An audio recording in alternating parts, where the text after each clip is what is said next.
Шали Башкирии. Так была названа первая республиканская выставка-конкурс, которая открылась в один из весенних дней в Уфе, в фойе Башкирской государственной филармонии, и превратилась затем в красочный, яркий праздник народного творчества.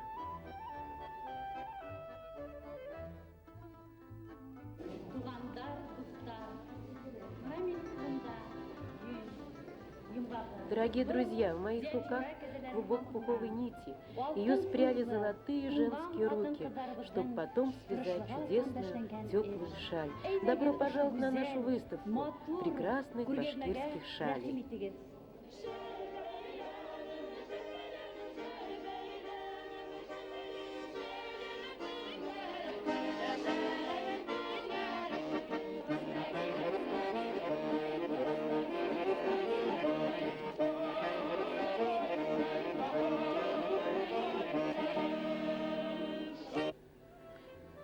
Кому из наших предков пришла в голову эта мысль спрясть пух коз, которых с незапамятных времен на просторных Жайляу пасли башкирские пастухи? Как она выглядела, та женщина, была молодой, красивой или уже пожившей на белом свете, которая сумела из теплого воздушного пуха связать платок, так пригодившийся ей и ее близким в суровые уральские зимы. Ведь в те далекие времена башкирки не могли похвастаться разнообразием своего гардероба. Пуховый платок, созданный трудолюбивыми руками мастериц, связанный в долгие зимние вечера при свете лучины, стал неотъемлемой частью одежды. Но одежда не только живое отражение жизни, быта народа, его взаимоотношений с природой, но отражение его души, его многовековой культуры. Вязание башкирской шали, подобно другим старинным ремеслам, ткачеству, вышивке, имеет богатые традиции. Шаль не только деталь одежды, она неподражаемая, ни на что не похожее произведение искусства.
А сейчас я хочу представить жюри первого республиканского конкурса, выставки конкурса башкирской шали. Председатель жюри, заместитель министра культуры Башкортостана Светлана Аркадьевна Анисимова. Светлана Аркадьевна, пожалуйста, представьте членов вашего жюри. В состав нашего жюри вошли мастерицы. Прежде всего, те люди, которые много лет этими шалями занимаются, вяжут.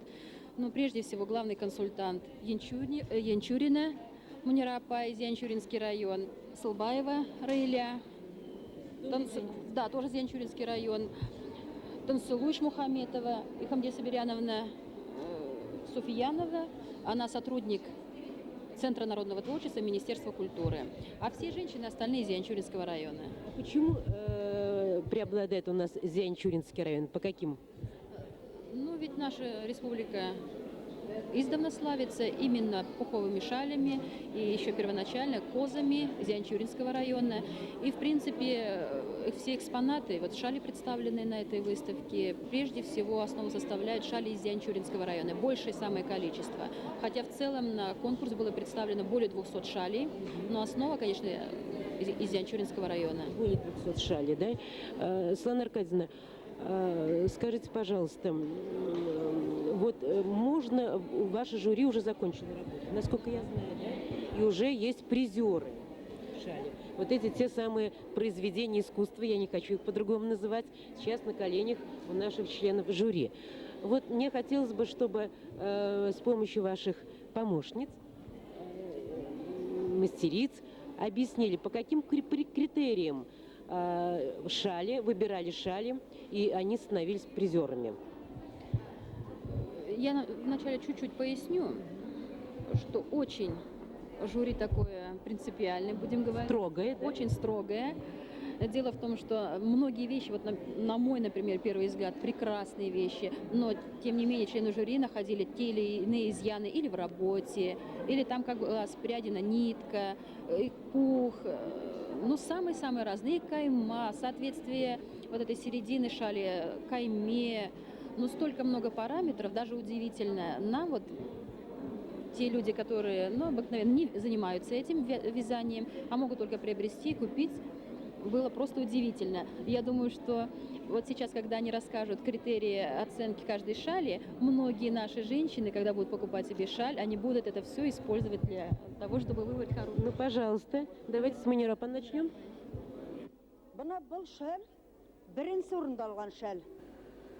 Шаль заняла первое место.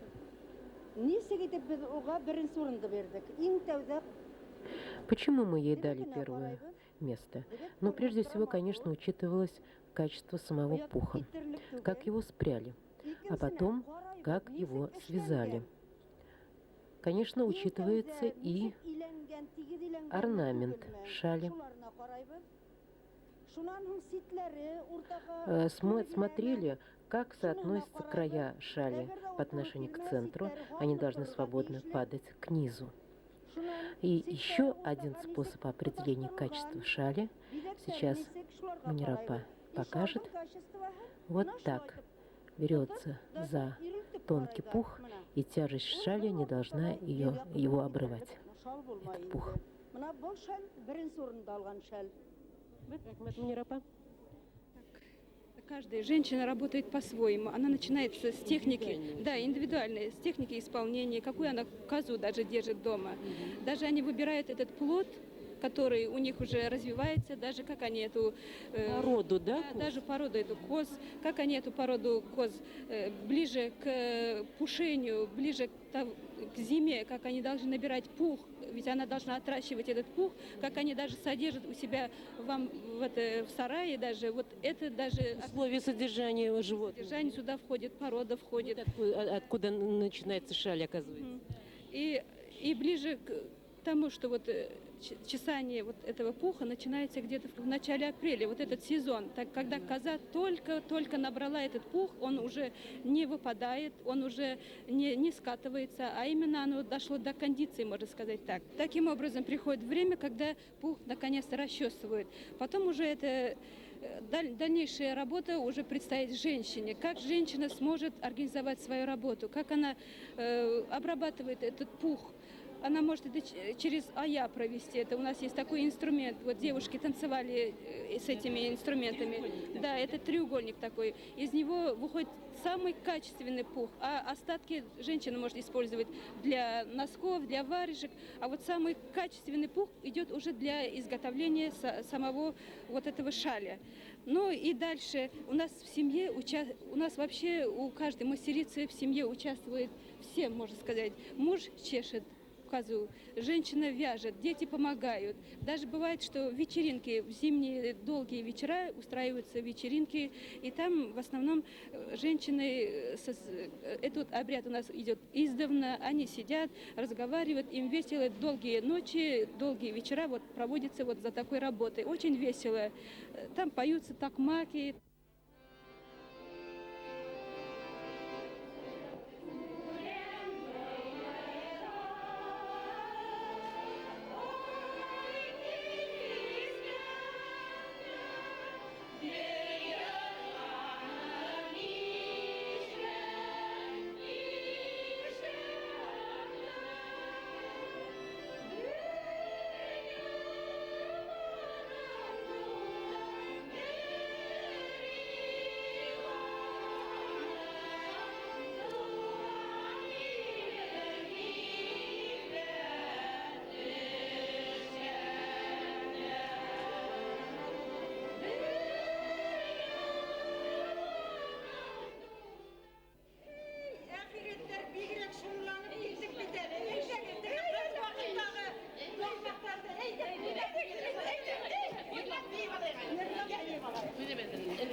Он определяет качество. Вот сразу видно по некоторым шалям, которые вот попали на первое место, у них, конечно, мы сразу определили по пуху, но есть ведь работа, которая выполняется очень качественно, но коза, может быть, опять может подвести, может не так коза попасть. Вот кайма. Значит, прежде всего коза, потом уже руки, да? Да, непосредственную роль имеет качество, потом и размер. Рынок нам диктует вот эти размеры, эти цены. Вот мы как раз живем по нынешним временам, как раз по рыночным временам мы живем. И мы живем это не только сейчас, но и издавна живем. Потому что мы работаем почти на рынок. У нас бывает так, что женщины не сидят без дела. У нас нет такого, чтобы вот... сложа руки у нас никто не сидит. И дети приучаются с детства к этому. Вы знаете, мне хотелось бы вас еще спросить вот о чем. Башкирская шаль. А чем она отличается, допустим, от оренбургской? Ведь оренбургская шаль тоже пользуется очень большой популярностью. У оренбургской шали, конечно, это мы не называем шалью оренбургская. Оренбургская это паутинка. Ажурная паутинка, в основном она белая. Но это ведь тоже наша башкирская шаль. Это первое место. Давайте покажем вот узор ее. Это первое место среди ажурных, да? А среди пуховых какое первое место заняла? Скажите, пожалуйста.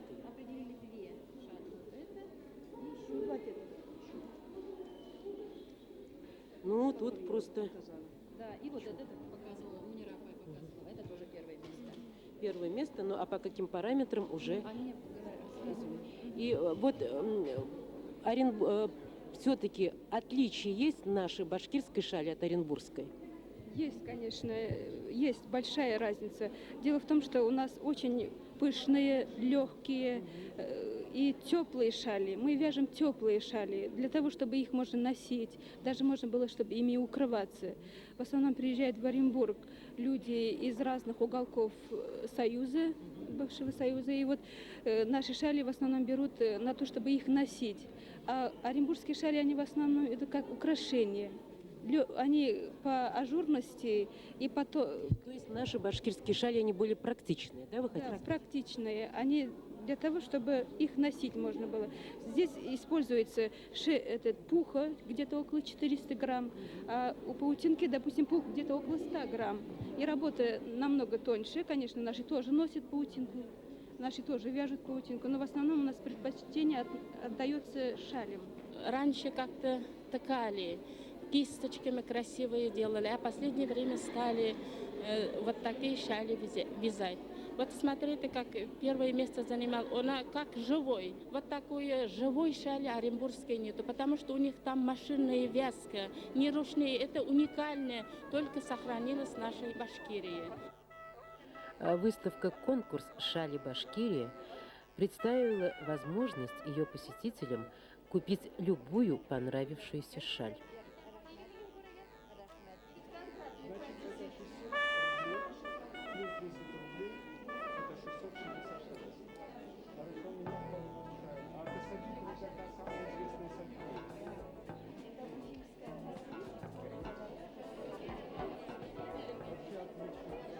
Почему она именно эту шаль купила? Ну, я прежде чем купить шали, обошел, в общем-то, достаточно тут много. Некоторые шали вообще сказка. Вот у меня возникло такое даже сравнение, как прикосновение руки мамы, вот настолько мягкие есть.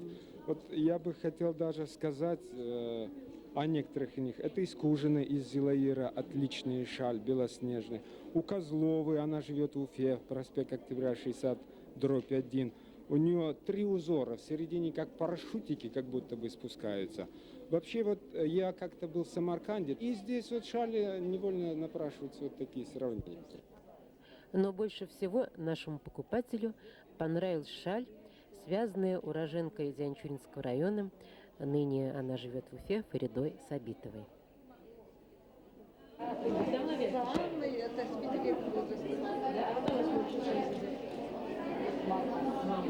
А сколько вы за свою жизнь связали шали? Не счесть. Ну, все-таки. Не счесть. С 5-летнего возраста же А вы продавали свою шаль или первый раз? продавали.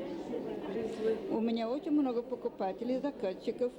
И из Башкирии, даже это многие страны Европы, даже в Америку попали. И в Швейцарию, и в Финляндию, и в Польшу, везде.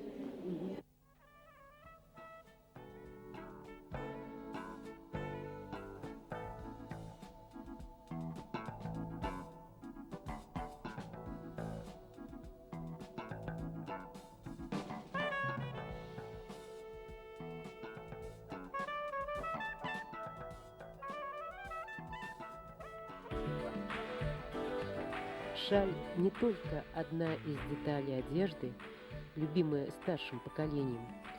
Придя к нам из глубины времени, она не теряет своей современности, внося в облик ее обладательницы женственность, мягкость, неповторимое очарование.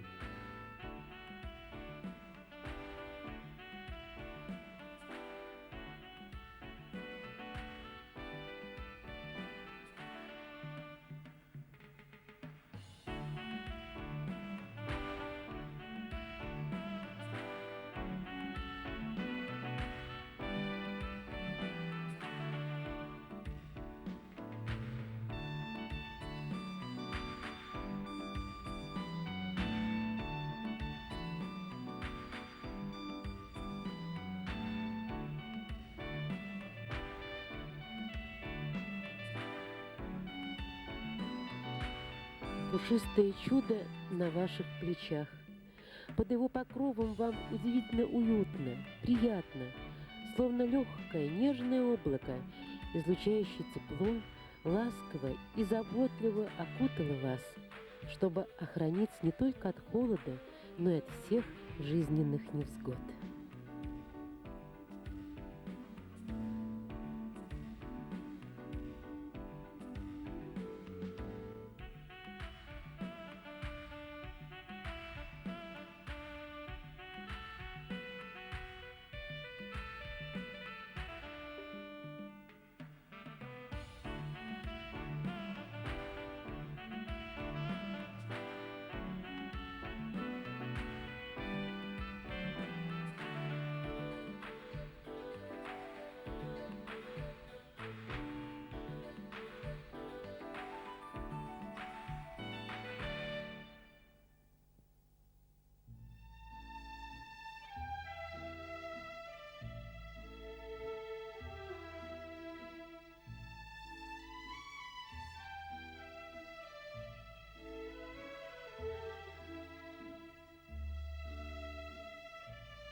Спасибо тебе, воздушная сказка, за ту красоту, которую создали в ажурной, изящной вязи, благодаря неиссякаемой фантазии и волшебным рукам своим народные мастерицы, воплотившие в своем старинном и вечно молодом искусстве свою мечту, свой идеал прекрасного.